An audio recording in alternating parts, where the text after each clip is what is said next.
There are three reports in CARA regulations governing adoptions of 2017. But before I say anything about these reports, I do want to tell you that each of these reports are covered in specific schedules.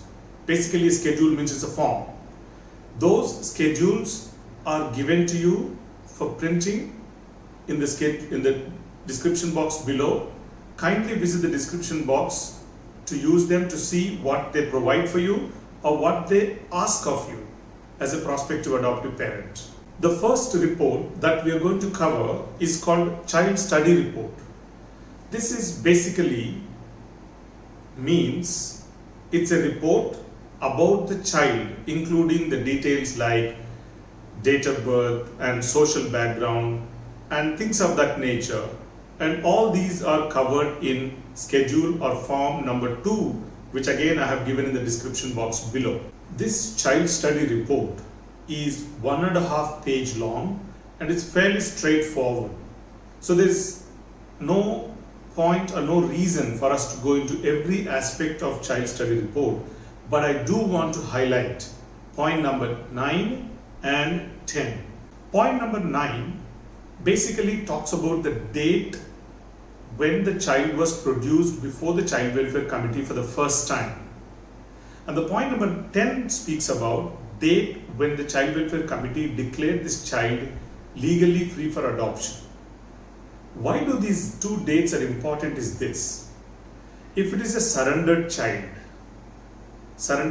means a child who has been surrendered before the CWC by the biological parents or the legal guardians for whatever the physical, emotional, social reasons that are beyond their control. So such a child, if he was produced before the CWC, let's say for example on January 1st, the legally declaring the child free for adoption ought to take place only after 60 days. And the second one is the abandoned child, a child who was deserted by the biological or adoptive or parents or guardian, was produced before the Child Welfare Committee, let's say for example on January 1st. And if this child is below 2 years of age,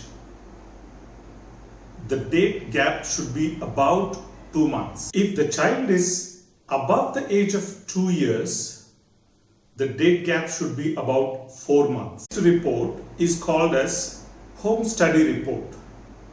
Home Study Report is basically a report about prospective adoptive parents, their social and economic status, family background, their health status, family environment. All these are included in the Home Study Report, which are prepared in form number 7 or schedule number 7. This home study report is fairly long. It's 5.5 pages long and it is being divided into 2 sections, part 1 and part 2. Part 1 is to be filled in by the prospective adoptive parents. Part 2 is to be filled in by the trained social worker who is going to be sent to your house to visit you to do the home study report. The part 1 that the prospective adoptive parents have to be filled in has 11 subsections. So read through carefully and fill it whatever it is been asking you about. Subsection I of part 1 is to be filled in, remember, by the prospective adoptive parents. This section basically asks you for a rehabilitative plan in case of an eventuality. What it means is, if in case there is a death of both the prospective adoptive parents, how do you envision the care of your child to be taken care of? This may be a little difficult part to answer because many of us don't think that far, but you do have to state it on this home study report, so you do have to think. So my suggestion to you is you can state that you would take a strong life insurance policy to cover the expenses of your child, And the second thing is that you're going to designate an individual to be a legal guardian, like your brother, sister, or someone, to look after your child's needs. I want to reiterate again, there are two parts, part 1 and part 2.